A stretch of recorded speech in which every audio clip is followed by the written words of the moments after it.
Welcome back to Ribbon Candy Hooking. I'm Deanna. Happy September. It is Hocus Focus month for us. All of the advent calendars have sold. We are sold out, but we have a bunch of projects this month to look at, a bunch of things to do together. Whether or not you have one of the advent calendar sets, you're still able to do a lot of the projects with us. So the first thing I want to start with is a hit or miss project that will be for everybody. Any kind of supplies that you've got, anything that you want to use up. For me, in my case, I just happened to put my hands on this piece of material recently that I really like. Lots of different colors of kind of red grape and purple.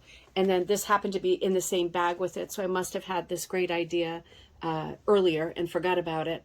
A couple of skeins of this and then a couple of skeins of this kind of glittery sock yarn. So I was looking for a project for this and I thought, let's do something that can be easily sort of fly by the seat of the pants, hooked up or punched up. And I ended up drawing this out. And I traced it a few times on tracing paper until I got it right. What I wanted was a very primitive bouquet of flowers that said Autumn Magic. Really getting into the autumn season, my favorite season, maybe your favorite season too. So I wanted something that had letters, almost like a sampler or alphabet. So I've got these stylized tulip-shaped flowers that are going to spell out Autumn Magic. And I'm going to do them in all different colors, but based around the color plan that I just showed you. So I'm going to show you how I get started with this in case you're brand new and you're thinking, what do I do when I find a picture or I draw a picture like this or I download this free pattern, because this pattern is free at Ribbon Candy Hooking. So you can download Autumn Magic for free and use it. You can blow it up, right, however you want. What do you do when you find an image that you like and you're ready to use it? Well, you put it on your scanner, on your print bed, whatever the scanning bed, and you scan it on the computer. And you tell the computer in whatever program you have what to blow it up to. And the computer blows it up for you. And it comes out in a series. This may sound like ding dong talk, but this isn't stuff that I intuitively knew until I started doing this. It blows it up into however many pages. In my case, this is about 20 inches wide. So it made 4 pages out of it. And then I just sit with my pages. And the reason I printed it in blue was because the black cartridge was running out, as usual. And I just cut it out and I piece it together like this, right? Because you have to make sure that the lines are pretty exact and touching. And I'm just making it into a larger scale. You could also, of course, do the old grade school trick of taking your original drawing a grid on it, right? And then just looking at the contents of the grid, the lines within each individual grid, and transposing it into a larger grid. That still works too. Right, the old-fashioned ways still work. So I'm going to be here for a minute putting these last two together to form this. And I'll talk you through what I'm doing next because it's not very interesting. You see where I'm going with this. After I cut these and I get my Autumn Magic into this state, I'm going to tape this up and then it becomes a question of how am I going to transfer this onto my backing. Right, because I probably have a backing in mind, whatever you normally use, whether it's burlap or monk's cloth, rug warp, linen, whatever, right? Whatever you found that works. If you're punching it, you've got a bunch of other options as well. You're going to be thinking about what do I do next? And you might already have a transfer technique like red dot or putting the picture up against a window and letting the sunlight shine through like a light box or fiber tape, which is one that I use, or the grid. Whatever you use, you'll be doing that next to transfer this design onto your backing. So I am just transferring on fiber tape. This is my method of choice, and I do have videos on using fiber tape if you want to try doing this too. But you can see I'm right at the end of a very quick transfer of Autumn Magic. And when you're done with this method, you just peel it off and you kind of just, if you're a little bit OCD and you want everything to be perfect, you just trace over the lines again. Works really well. My next step is going to be filling it in. We're going to do that together.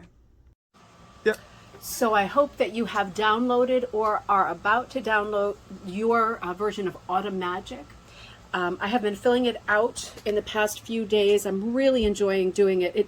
I'm really handling it like a hit or miss pattern. In the background, I have used almost my whole skein of this nubby yarn that has the color changing stuff happening in it.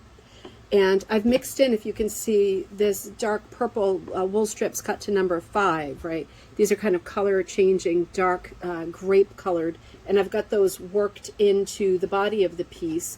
I'm working in different materials. This is the companion yarn in white, right, to the nubby one. So I'm working that in as the stems and as part of the lamb's tongue. Well, not really lamb's tongue, but the corner design, right, the bracket.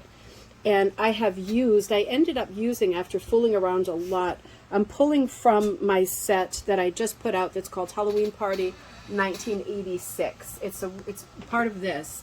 It's full of bright colors. This is actually from my stash, and this is from my stash.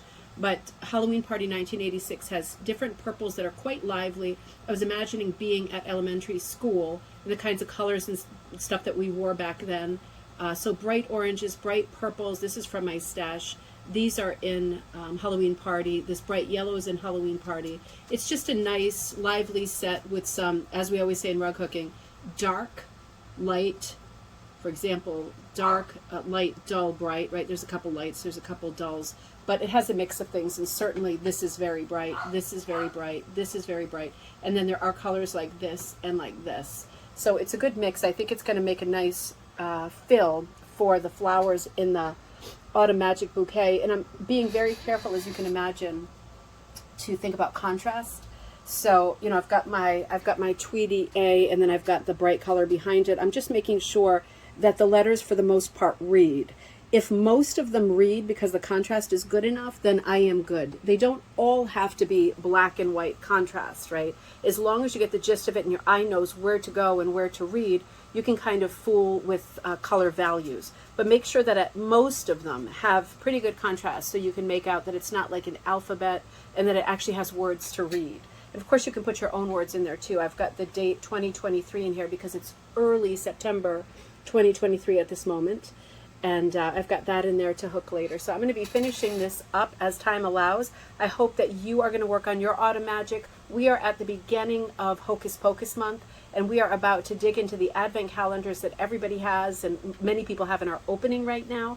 And I'm going to start working on videos and some of the projects in the Hocus Pocus autumn advent calendar box. But this free pattern was for everybody to just get started with September, get a good, easy project going for beginners, for seasoned hookers and punchers. And I hope that you have fun with it. And I will see you back soon at Ribbon Candy Hooking.